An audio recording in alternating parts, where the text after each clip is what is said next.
And we're recording. Hi, everybody. And welcome back. This is Paranormal, and we are your hosts. I'm Rachel, and then you've got... I'm Kaz. That's a good one. Oh, my gosh. Oh, it's been a week. Yeah. And a busy one. Yeah, we had our public event on Friday. I was going to say last week, but it was last week. It was actually only 4 days ago from this recording. But yeah, we had our public event at Lang Pioneer Village, and it was super amazing. awesome. Shout out to some listeners Yes, who were like, I binge watch everything. Yay. It was nice to meet you and know that we're not just talking to ourselves. Yeah, it's great. It's great. Yeah, you know, we're not listening to our own voice. Exactly. But who cares? I could talk about ghosts all day. So even if it's just the two of us talking to each other, I'm cool. We do that a lot. Anyways, at least it's not talking to yourself and getting a reply.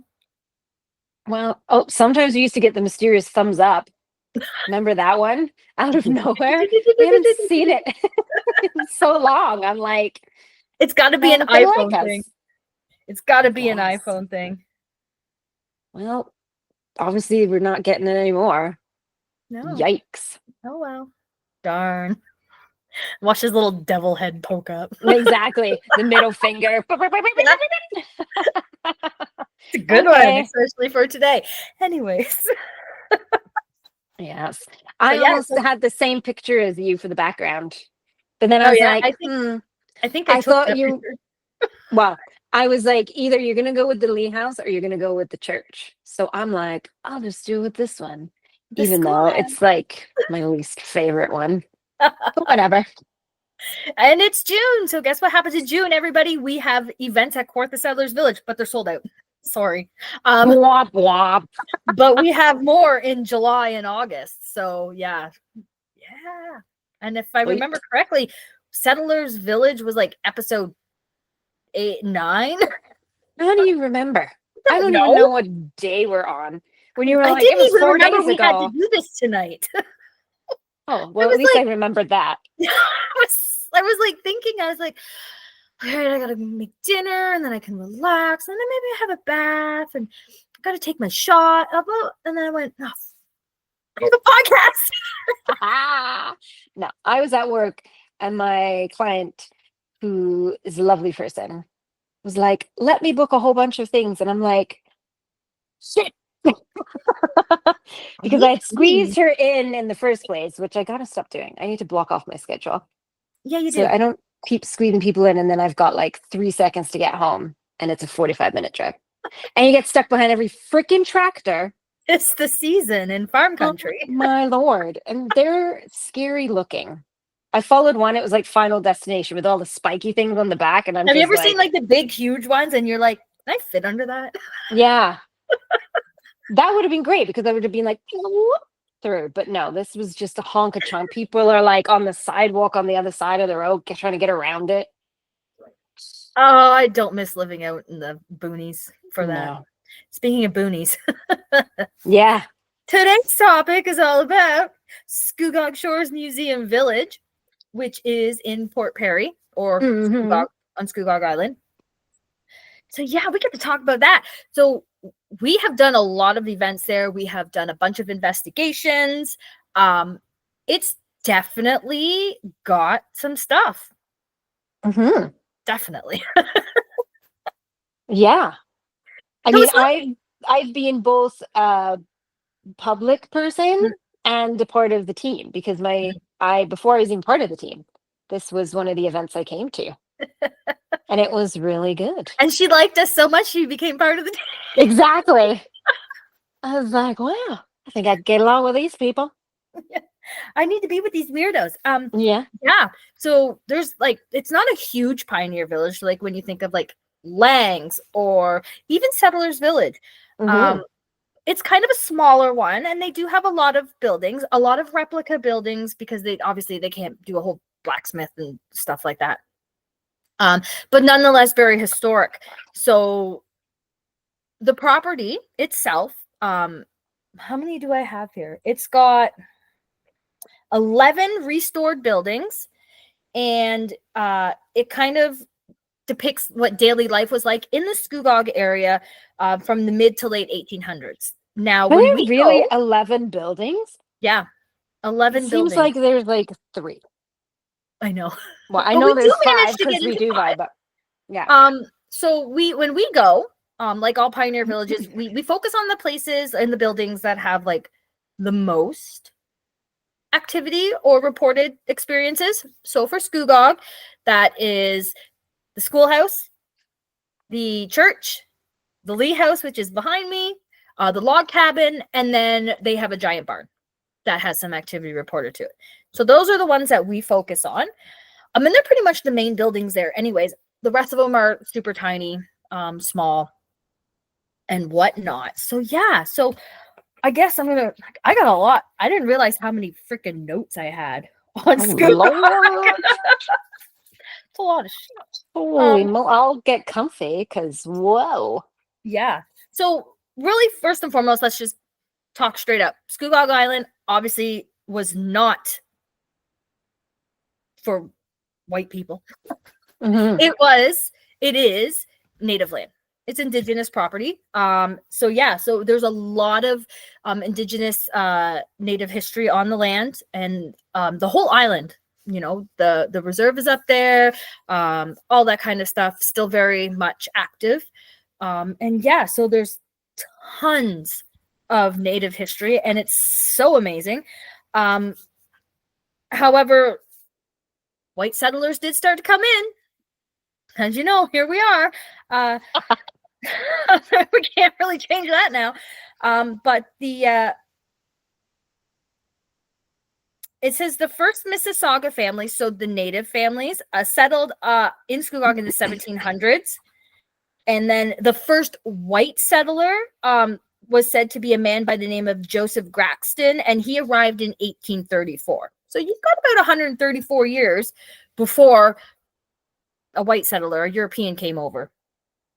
So among the earliest settlers in that island area was the Rodmans, Pickles, Thompsons, Walkers, Gambles, Burrs, Coles. Those were the ones who moved to the island. Now you have to remember, this is an island. It wasn't the greatest. It was literally bush.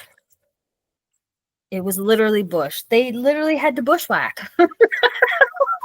Yikes. So we have that. Now, when you look at Scugog Shores and all that, there are 2 buildings that are technically, you know, for the land. Like, they've never been moved there. So that one is the schoolhouse, and the other one is the church. So They're original to they're that original to the piece. property. Okay. Yeah, I think the church was over a bit more at one point, but then they moved it. I'll get to it. I think it burned down at some point back in the day. But so the church, well, I'm not going to talk about it now. All right. So the church was built by the earliest settlers in 1860. Like I said, it is original to the land. And it was called Head Episcopal. I can never say this word. Episcopal Methodist Church, and they named it Head United Church because it was at the head of the island. It was a Bible Christian church. Head is better than Episcopal. Yeah. So due to the lack of funds, this church had to have several ministers and reverends. There was not one dedicated, and at times they didn't have any at all, so community members were relied on to read from the Bible and find their own ministers. Yeah, they had to do their own dirty work. Wow. Yeah. The tea room at the back of the church was added in 1914, so still pretty old. All right, what else do I got here? I really don't have much. It was the first church built by, this is what I have.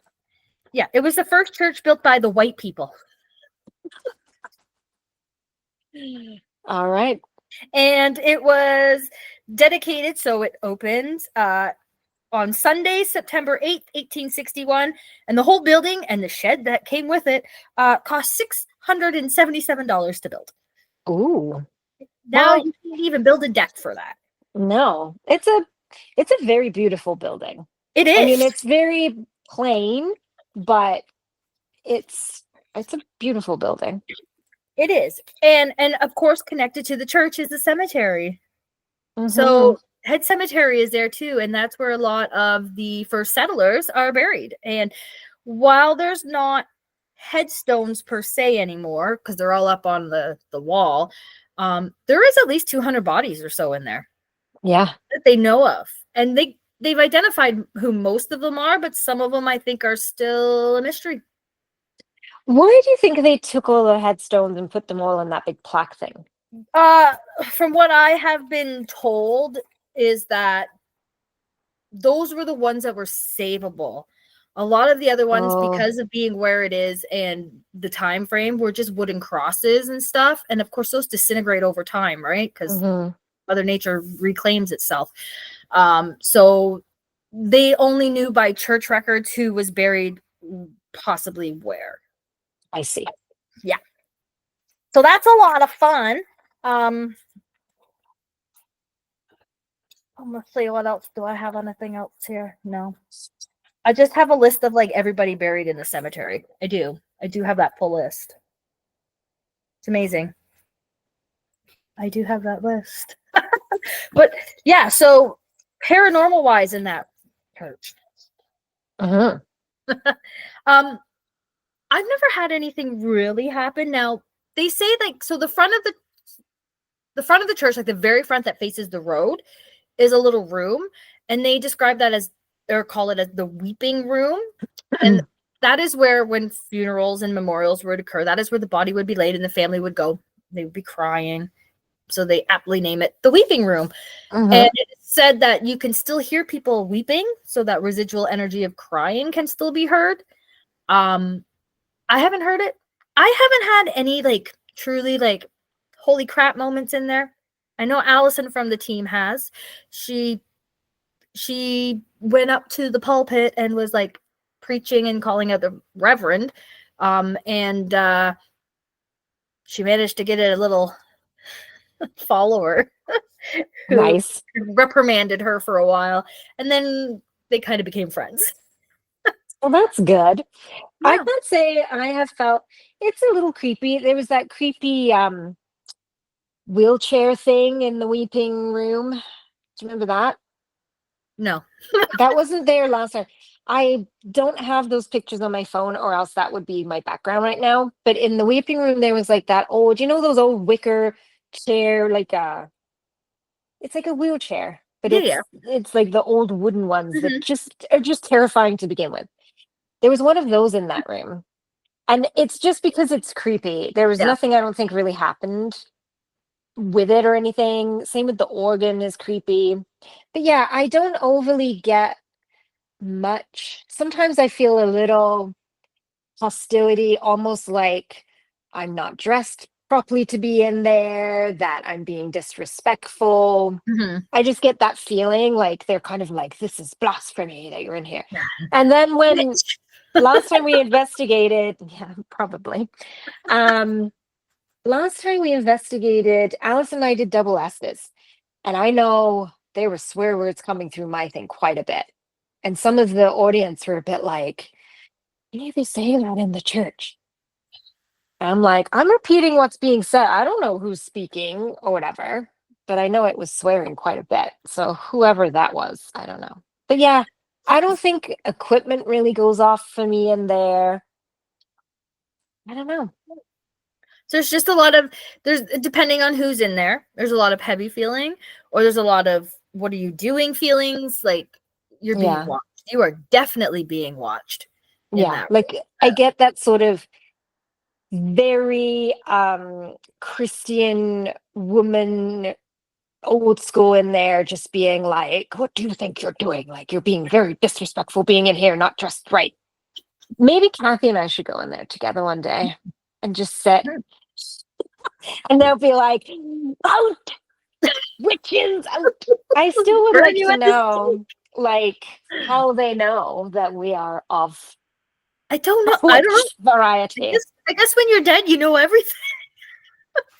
I'm like, what is it about us, Kathy? And then Kathy's like, I don't know, but don't include me in it. Like when we were at the Lind house and she was like, no, what? Me? No, I'm not one. I'm like, just go with it. Be like, what up? I loved how she was backpedaling. I was like, so funny. So but yeah, funny. I don't, even in the cemetery, other than I knew there were tons of people buried there before I Mhm. actually knew tons of people buried there. Like you can feel it. Well, the I ground's feel, I indented too. You feel, can definitely see where there were bodies lying in the ground because there's a lot of indents. I just feel it. I feel them all like in there. Yeah. Milling around. If anything, I feel more activity in that cemetery than I do in the church. Yeah, I agree. So, And then we've caught some EVPs out in that cemetery. Like we did play the one before yeah. where it said I died smoking. Oh, I love it. I hope they were like smoking and not like Yes. smoking. Oh, Jesus. Well, But yeah, we'll have so to ask next time. But yeah, I think I know when I've had the Ovilus there, we've had stuff come through. I think I did Necro and we had someone chatting with us. And their name was an actual name from the thing, but I can't remember who it was. But yeah, the church, I don't know.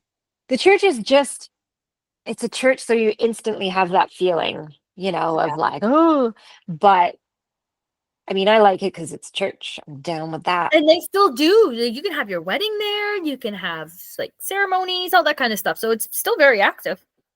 That's You want to rent it out? amazing. Mhm. Well, anyways, let's Wow. go to the next building that's on the property that's original, and that's the Yep. schoolhouse. And that's behind me. If you're Mm. watching us on the tube of you. The two of you. That does not sound right. Anyway, Yeah, wait a so, second. Hmm. That's kibosh a that. whole other podcast. Listen, we are paranormal. There's already a podcast called Two Girls, One Ghost. Oh, really? Oh, It's great. Yeah, they're great. I thought you were saying it was like a perverted one, and I'm like, I don't know how that works, but okay. Oh my god. So yes, the schoolhouse. It's appropriate talk for a schoolhouse. So the original schoolhouse was a log cabin. And it was located a bit northwest of where the church is currently. So just go northwest, just up the street. In the 1860s, it was moved to its current location. And in 1865, it burnt down, and then they rebuilt it. Maybe that's the person that said I died smoking. Ooh. That's been years. Oh my gosh. Maybe. I cracked the case. I don't know. Just call me Nancy Drew. I don't know anything behind that. So over the years, the school was raised up, obviously, and it was bricked and had a basement dug out in 1927. And then it served as a local school until 1960. Mm-hmm. So I was going to say, you froze there for a few seconds. You froze. You were like, sweet. Amazing. Faces of podcast. So it says when the school burnt down in 1865, obviously there was no school for the kids. So the school was then held in a log house. They just had school in a house. And that stood to the north of the church until the present day school was built. So they just had school in somebody's home. Yeah, makes sense. They were homeschooled. Logged schooled. Yeah. So there's and I don't think a lot of people realize this, but I believe at one point the school behind you was used for children who had special needs. So it was a special needs school, so Down syndrome, disabilities, and all that kind of stuff for a while. So it was definitely used as that. And then, of course, the funding ceased. And of course. Okay. And this would have been for the white people, or was this for Indigenous as well? I doubt they would have mingled, right? This was for the white people. Yeah, I was assuming so. Yeah. Now, don't get me wrong, there might have been some Indigenous children who did go there, but I highly doubted that in that era that they would have mingled. Well, they did try to assimilate a lot of them and make them want to be more European. The question is, did they? And if it did happen, how did it go? Right? Like, we don't have records because they didn't give a shit to keep them. Right. Right. So that is, the schoolhouse is pretty much basically it. The first election for the township for, I guess, Port Perry or Scugog, I don't know, I'm assuming it's Scugog, was held in the schoolhouse in 1855. So the original schoolhouse. But yeah, it pretty much served as a school till the 1960s until it was kind of left vacant, and then eventually the museum took over. So yeah, some of the paranormal stuff that we have been told and some of us have experienced in that building. A former employee, volunteer, there's a lot of children's noises. Now, whether or not they is residual or actually intelligent is to be discovered. But if you play certain music in the building, you hear what sounds like the pitter patter of little feet walking around you. And then that's just the upstairs. And then you have the basement, which is a whole other freaking story. And there's many theories as to what it could possibly be. And it could be, because it used to be like their archive storage. So it could be something attached to an item. Or it could be the fact that they dug into the ground on native land. Oh, I never even thought of that.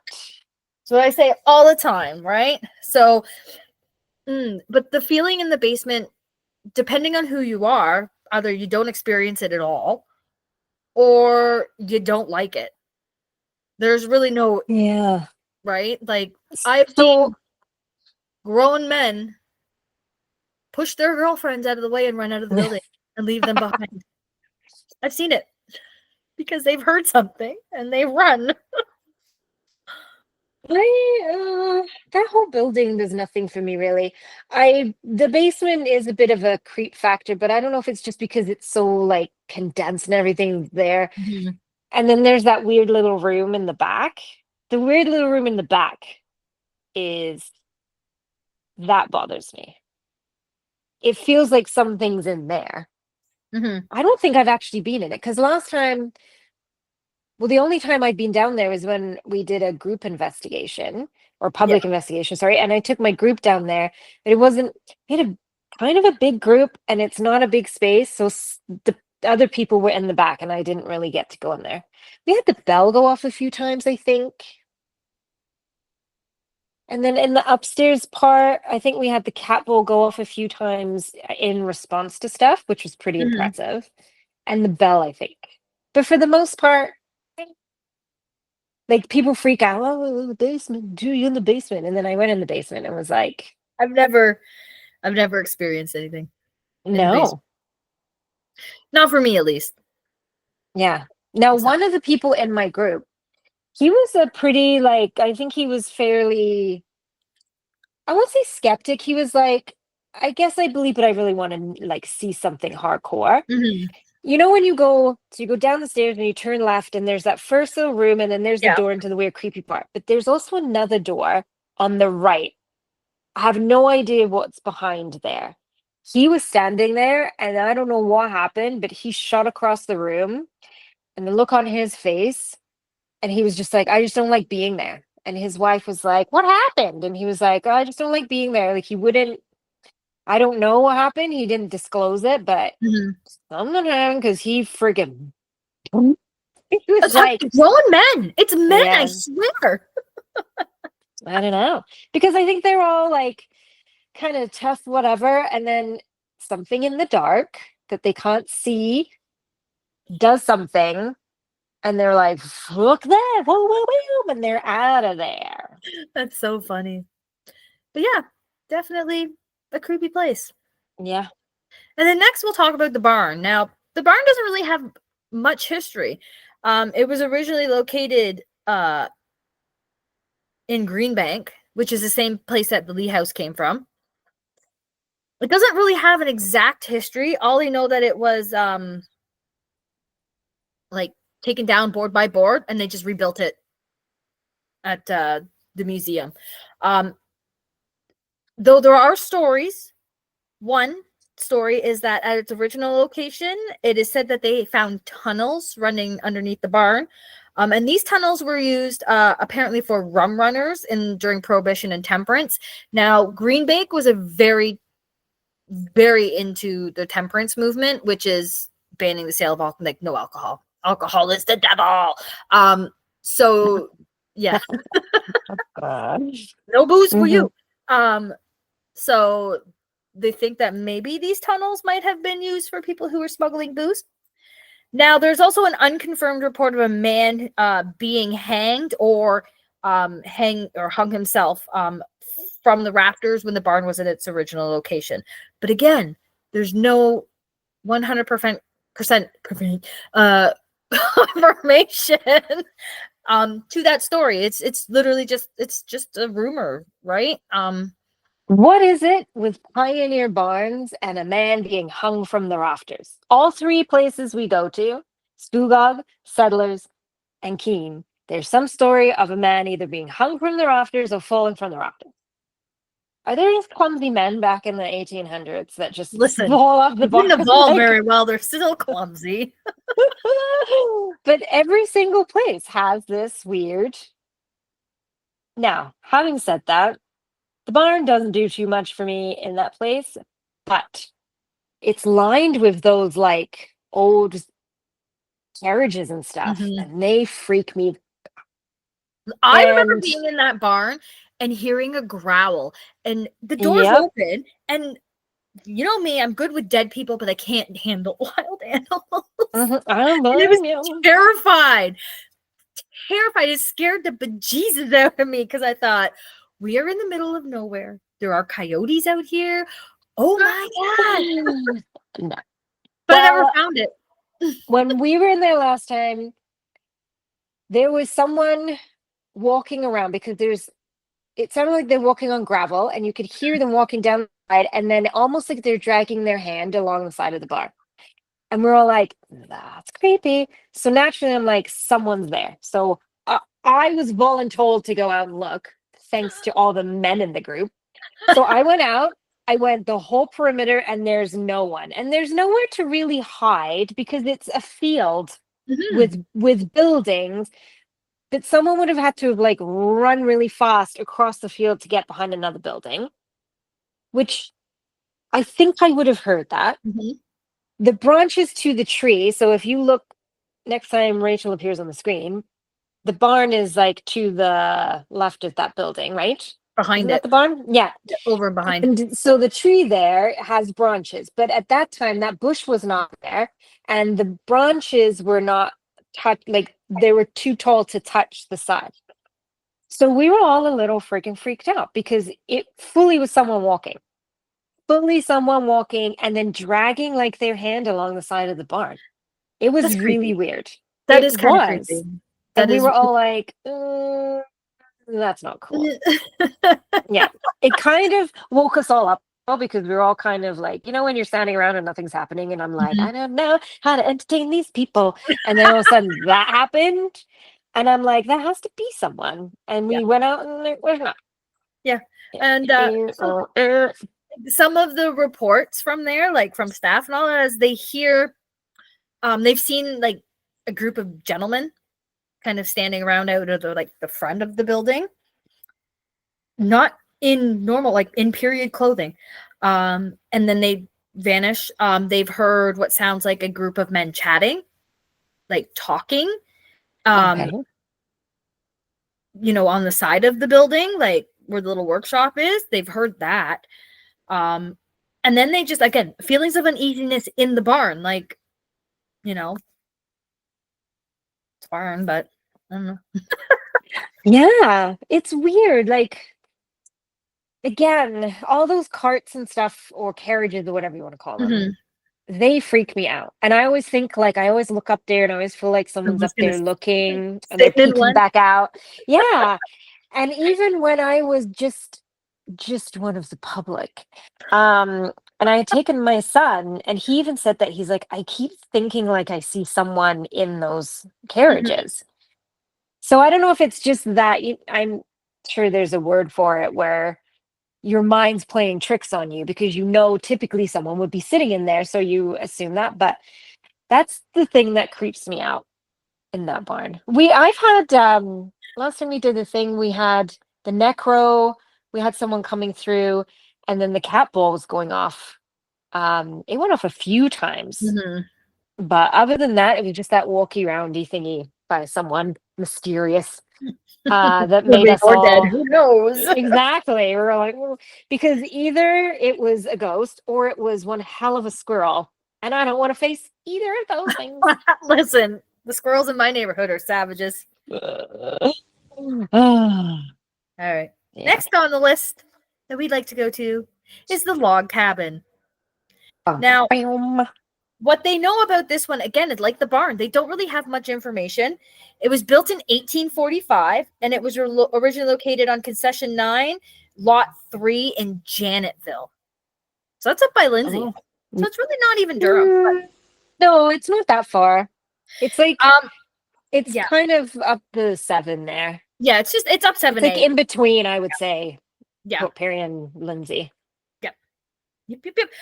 It's still technically Durham region, so really so in the 1861 shows a building on this concession 9 lot 3. It shows a building on the property owned by a Thomas Sire Jr. In 1878, the Belden Atlas shows a John Evans now owning the property with the building and then the neighboring property. Okay.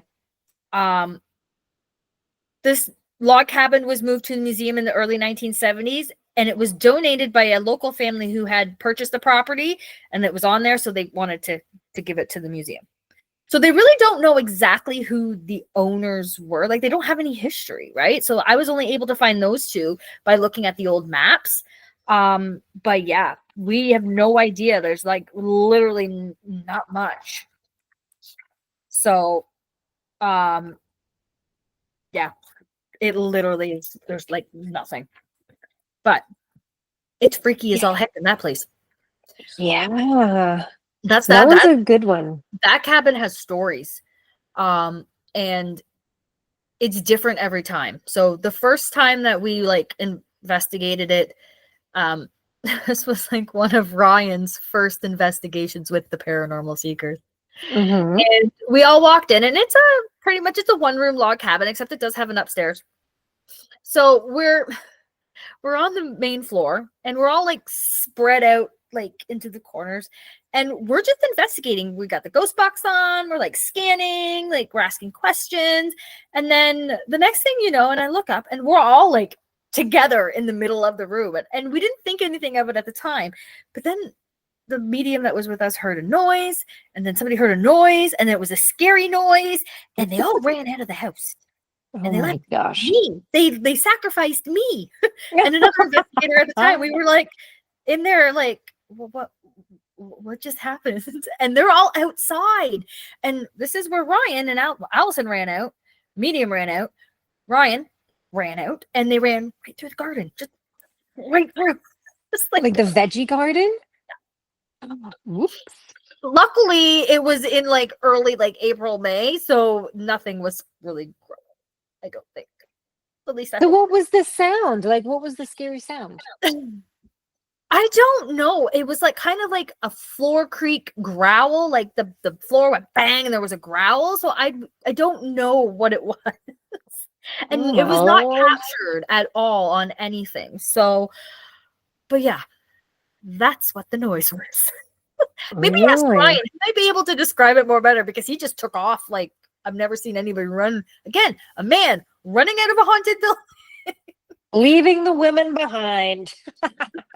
Sacrificing me because they just pushed me back into the building. Like, they were like, ah! And I'm like, what the fuck? What the fuck? Oh my gosh.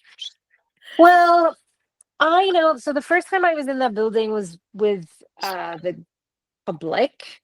And my son... What are we doing? Oh, he doesn't like the SLS camera.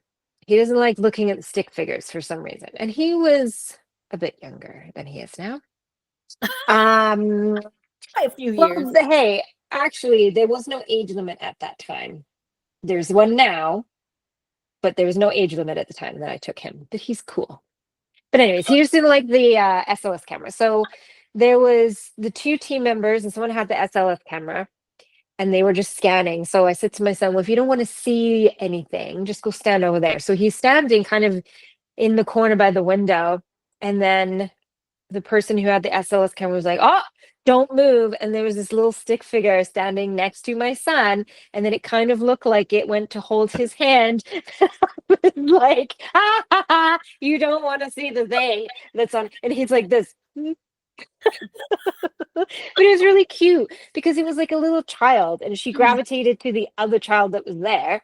Or he, I don't know, she or he. And then just was like trying to hold my son's hand. And then when I did a group there, when I became part of the team, we had so much stuff coming through. My necro, plus I think we had the Ovilus, plus there were some people in the group that had the Spirit app or whatever it's called. And all of the information was coinciding. We had a device went off. I don't remember what it was. We had some weird light anomaly. It all in all, it was like fun packed from the moment we got in there. And it was great. It was really good. We almost didn't want to leave. Like we were having so much activity happen. But it was a really interesting place. And that's the thing is we don't have any information about it. So we don't know the names coming through or the people, giving us information. I'm like, I have no way to verify any of this. So Yeah, it's whatever. great. The best we could do is just document it, and then every time we go, see if we get the same. Yeah. The same. Or even things. get different names or whatever. Like that's the only way we're going to be able to put puzzle pieces together and get these stories back. But exactly. Definitely something on my bucket list. Yeah. Right. And last but not least, we're going to talk about the Lee House. This is my favorite. So it was built in 1865 by a man named James Miller. All right. So Miller actually ended up marrying the eldest daughter of Joseph and Rosina Lee. So he kind of became a family member. It was originally located in Greenbank, so it was on the east side of Highway 12 between the United Church and Centennial Hall. So that's where this house was. Gotcha.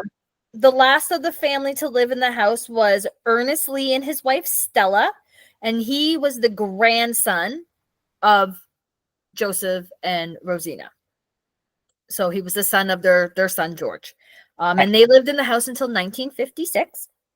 So the house, oh my God, the house. Those were amazing faces. It's not Hof. It was not in Germany. Sat abandoned for 16 years before Ernest decided to donate it to the museum because he didn't live there anymore. Wow. Yeah. So now a little bit. This is the family that I got some information on because they're the Lee family. So Joseph Lee immigrated to Canada in 1832, and he came with his dad, and they originally settled in Scarborough. He did marry Rosina, and their first child, Sarah, so Sarah Jane, so the wife of James Miller, was born in Scarborough. And then they moved to Greenbank shortly after. So Joseph and Rosina had 12 children in this house. Wow. Where they put them, I don't know. Well, we might know, but I don't. Yeah, you just keep stacking them on top of each other. Jesus. So Joseph and Rosina had 12 children before Rosina died.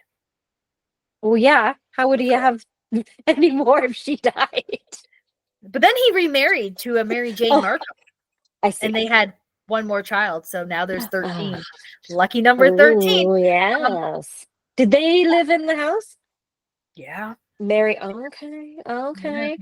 Oh dear. Did Rosina die in the house? Yeah.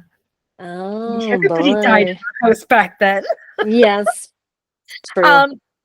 So Joseph was a local preacher, and at the time of his death in 1897, he was credited for being the founder of Methodism in the Green Bank community. He also had advanced temperance views and took the war on alcohol very seriously. He was not pleased at all. At all. The people who drank. I just want to reinforce at all. No drinking. Yeah.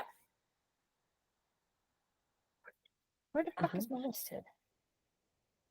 So Rosina was born in 1827 and she died in 1870. So she's what? I'm not mathing right now. I've had a long day. Late 40s? 40s? She's old. Not even. What is that?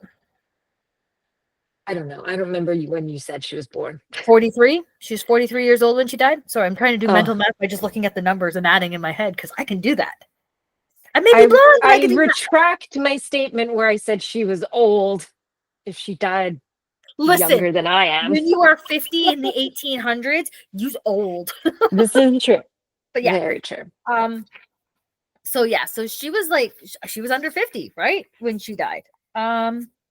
Which is the equivalent to being 80 right now, I suppose. Yeah, pretty much. In dog years, no. And she's had 12 children. In Victorian years, you're dead. No. Let me see. 93. So out of all of the children that George and Rosina had, Hannah Lee, who I think they also called Rosina, she was like 22 when she died. And then they had one, George Joseph Lee, who was only 3. Oh, dear. Yeah. Oh, I just turned into a shadow figure there. Excellent. Perfect. Other than that, the rest of them lived to be fairly old.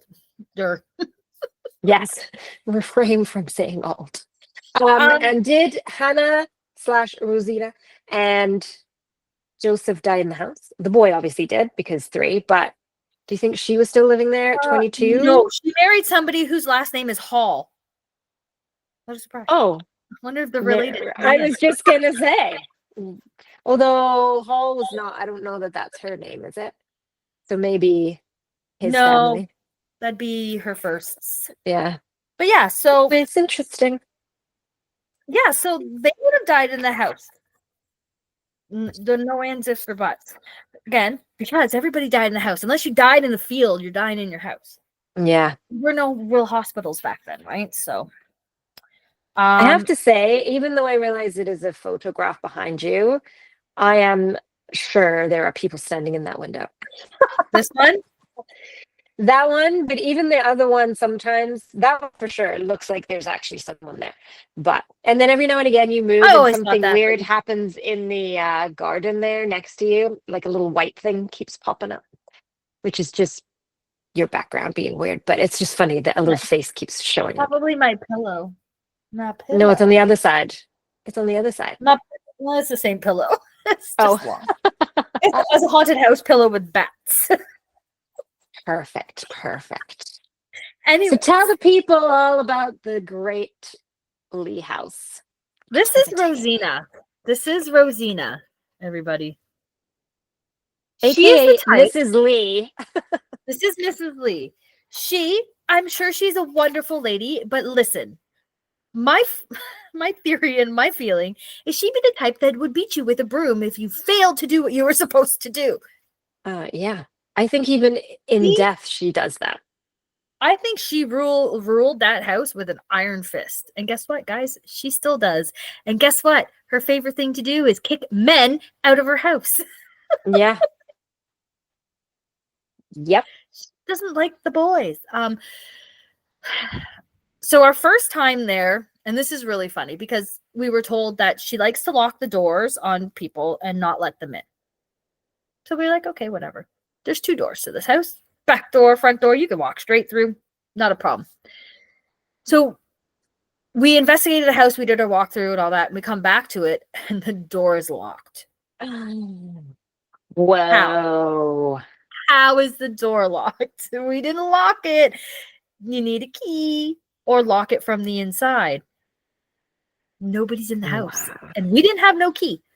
So while we're waiting for the people to come with the key, a couple of us walked around to the back door to see if the back door was unlocked.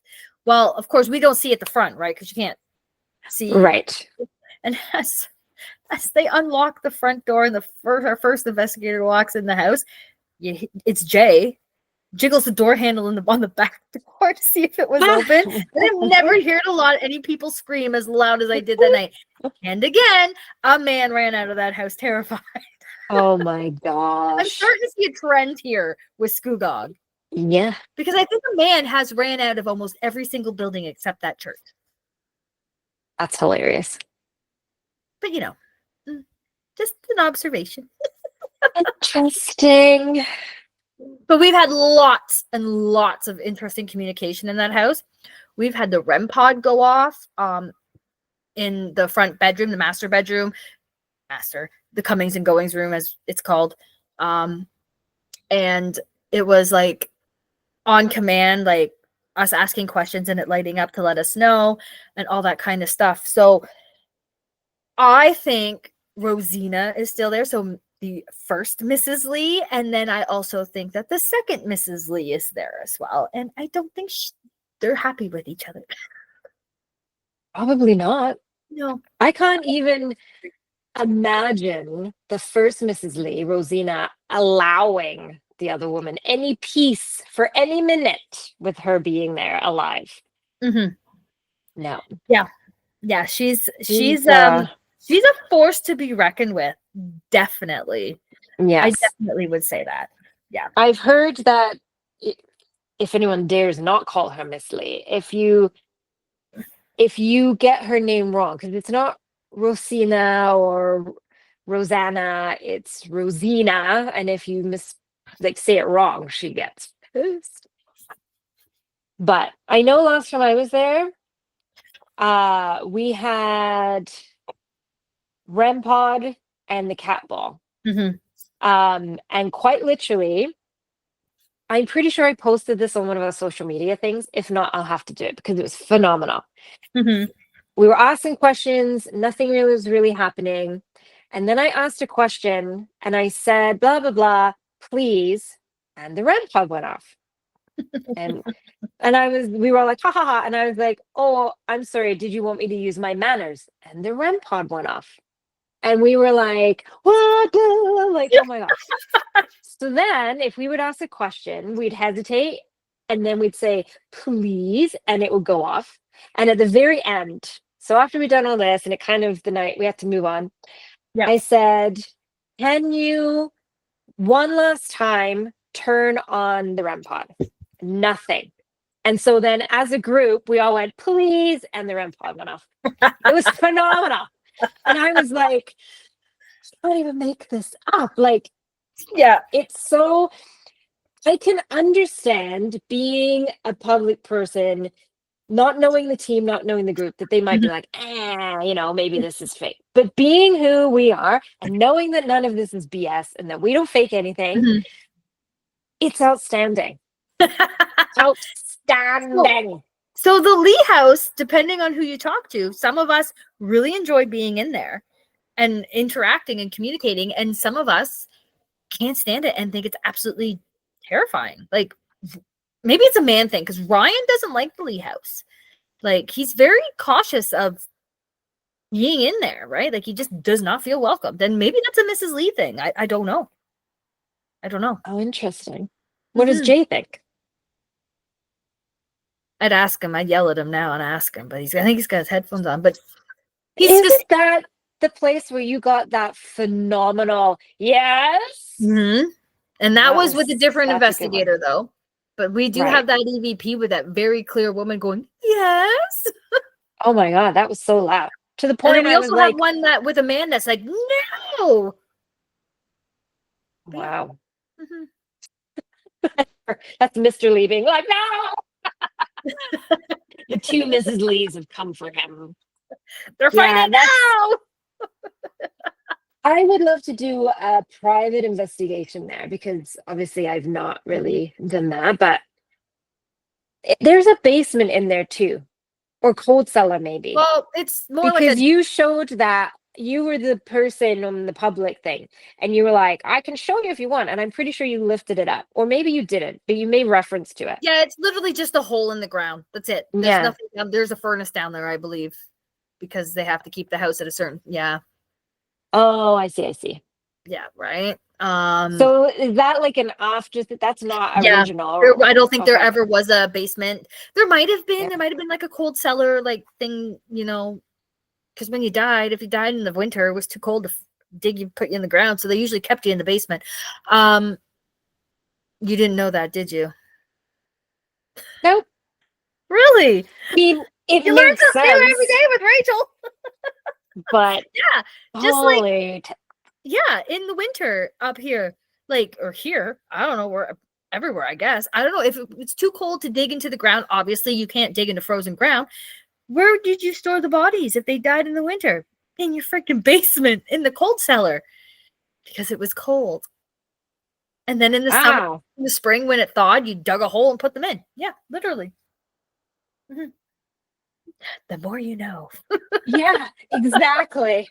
Okay, kids. Have a good night's sleep.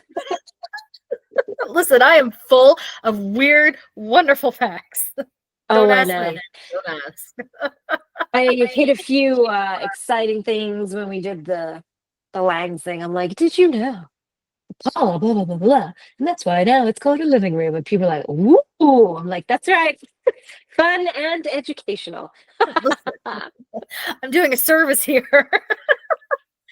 But that is our experiences at Scugog. Yes. Stay tuned in case we do another public event, which might be happening in September. So yeah, just gotta wait and get finalization dates. Which this year, if it does happen, will probably be on National Ghost Hunting Day. What a tribute. That would be great. If it doesn't happen, we will still be doing something on National Ghost Hunting Day, because it would kind of be we'd be kind of a bit of a hypocrite if we didn't do anything. Exactly. So, but if you've ever been to Scugog Shores and been in the buildings and had an experience or felt something but didn't know what that feeling was, we'd love to hear about it. So you can send us an email at paranormalpodcast@gmail.com. That's PAREHNORMAL podcast@gmail.com. Or you can find us on Facebook or Instagram or TikTok. Look us up on YouTube, but if you're watching this on YouTube, you already know we're here. Surprise. But yeah, so send us your stories, your experiences, or your whatever questions.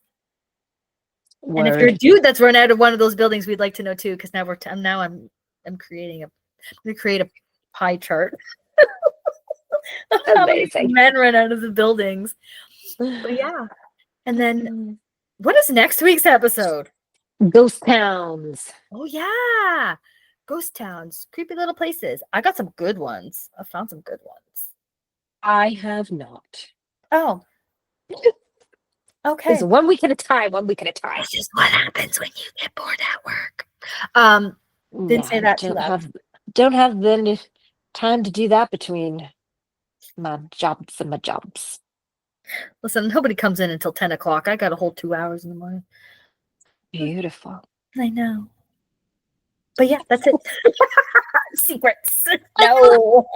I love my job. I really do. I'm not joking. I really do. But yeah.